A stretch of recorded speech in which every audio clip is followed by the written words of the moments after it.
E con un netto 2-0 il Treviso archivia la pratica San Bonifacese e agguanta la vetta della classifica. Domenica prossima scontro al vertice con il Cuneo.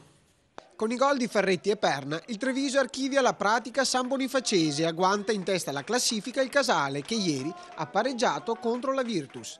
All'11° Maracchi, ma il tiro è debole di testa. 5 minuti dopo è Ferretti da lontano che comincia a prendere la mira, ma la palla finisce fuori. Poi Maracchi dal limite, la palla ancora una volta finisce alta.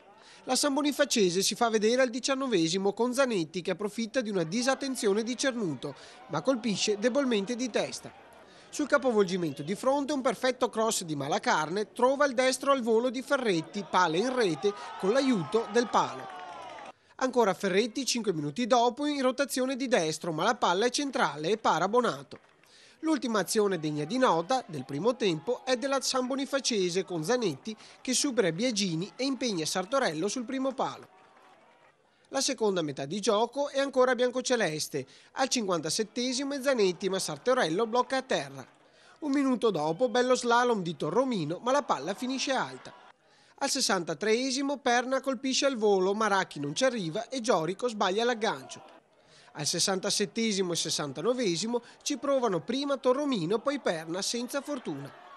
La grande occasione per la San Bonifacese arriva con Tecchio per Finocchio che sbaglia lo stop e Sartorello è bravo ad intervenire. Al 75° la rete del raddoppio di Perna, cross di Torromino, Bonato respinge e il Cobra trafigge la rete con un gran colpo. Adesso festeggiamo domani e poi da martedì pensiamo alla prossima in casa, dove appunto dobbiamo cercare di sterzare sulle partite casalinghe.